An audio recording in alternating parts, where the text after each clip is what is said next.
Shalom, bon dimanche chez vous. Ceux qui connaissent Bordeaux, nous sommes bien à la gare de Bordeaux, en France, où nous sommes venus pour alimenter les activités religieuses. Ça s'est bien passé, ça se termine aujourd'hui. Donc notre enseignement d'aujourd'hui, vous voyez bien, ce sont les pistes de Bordeaux, ici à la gare centrale de Bordeaux. Nous allons parler sur le signe de fin des temps. Nous sommes les messagers pour le 3030, les pasteurs de la diaspora. Et le Seigneur nous a mis à cœur pour prêcher la bonne nouvelle, enseigner les gens à connaître les signes du temps de la fin, à quitter le monde et accepter Yeshua Mashiach comme Seigneur et Sauveur. Nous sommes au temps de la fin, c'est le temps où le Seigneur dit, c'est lui qui est en train de lire, doit faire trop attention quand il verra les signes, les abominations. Tout ce que le Seigneur en avait parlé apparaît dans le mur, dans tout ce que nous sommes en train de faire. Alors, nous sommes au temps de la fin. C'est le temps où Christ a préparé par rapport à son agenda de revenir pour récupérer l'Église. Tout ce qui a été inscrit, écrit dans la Bible s'accomplissait lentement et sûrement. Tout ce qui a été écrit s'accomplissait lentement et sûrement. Les gens nomment les gens qui disent la vérité. Les gens sont devenus ennemis des gens de bien. Il y a la méchanceté et les faux pasteurs deviennent des gens à côtoyer. Les gens qui massacrent, qui sanctifient ou qui sacrifient, pas sanctifient, mais qui sacrifient les femmes, leurs parents, leurs amis, ce sont eux qui font le plein dans les églises. Alors la Bible dit, dès que vous verrez l'abomination dont a parlé l'Écriture s'établit dans les lieux saints, que c'est lui qui lit, fasse attention. L'abomination s'est déjà établie dans l'Église, Père. L'abomination est là. L'esprit de Jézabel agit lentement et dans nos chefs d'église. Les gens partent à l'église, mais ils ne produisent pas les fruits dignes de la repentance. Bien-aimés, les temps sont durs. Nous devons abandonner les péchés. Nous devons chercher à nous sanctifier. Nous devons chercher à donner nos vies au Seigneur, car bientôt il sera là. Bien amis, le temps n'est pas bon.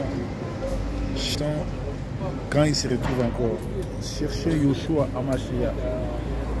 Abandonnons les péchés, abandonnons la calomnie, la haine, les racontards. Cherchez la vraie solution qui est accepter Yeshua comme Seigneur et Sauveur.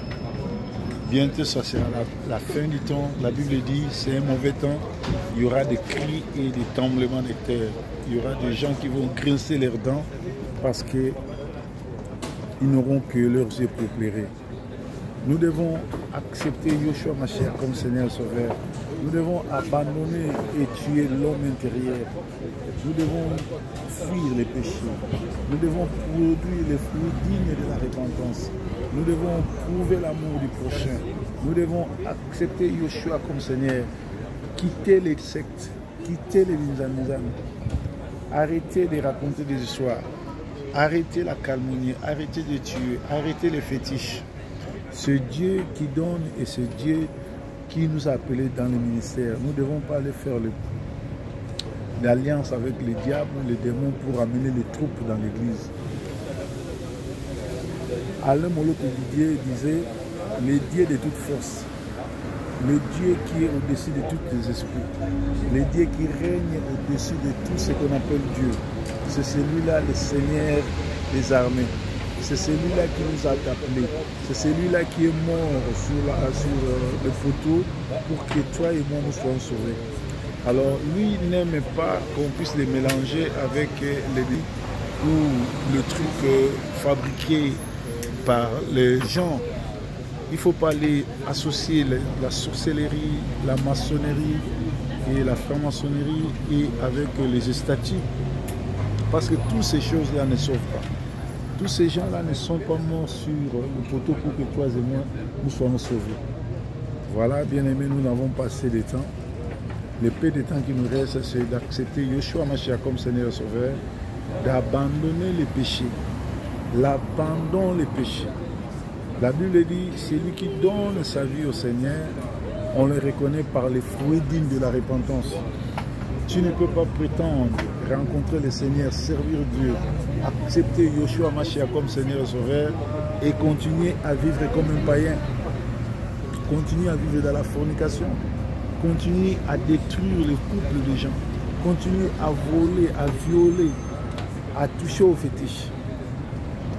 Dans Matthieu 23, 13 à 16, le Seigneur était furieux. Il était en colère contre les pharisiens et les sadducéens. Parce que les pharisiens et les sadducéens prenaient les fidèles en otage. Et ils ne veulent pas entrer au paradis. Ils empêchent ceux qui veulent entrer d'y entrer. Que personne ne vous empêche d'entrer au paradis. Que personne ne vous empêche de chercher le bon Dieu. Que personne ne vous empêche de gagner la vie. Christ est venu pour que nous puissions avoir la vie et à la vie en abondance. Et moi, ce matin, en direct de Bordeaux, à la gare de Bordeaux, saigne pour que vous puissiez donner votre vie au Seigneur. Que vous puissiez abandonner les péchés de ce monde. Que vous puissiez abandonner les plaisirs de ce monde, la fornication, tout ce qui ne confesse pas Dieu, l'ivrognerie. Parce que la Bible dit les ivrognes, les adultères, les méchants, les gens qui sont dans les sectes n'hériteront pas le royaume de Dieu. Bien-aimés, le temps nous presse. Bien-aimés, à gagner le temps. Nous devons nourrir notre vie au Seigneur, car bientôt il sera là, il va juger le monde. Il viendra comme les juges. Celui qui sera trouvé coupable ira à l'enfer pour l'éternité. Et celui qui sera trouvé bon ira se reposer pour l'éternité et au paradis. Je ne veux pas que tu rates le paradis. La vie au Seigneur, accepte Yeshua Mashiach comme Seigneur et Sauveur et Dieu te sauvera, car bientôt c'est la fin. C'était le messager pour notre depuis Bordeaux en France. Bye bye.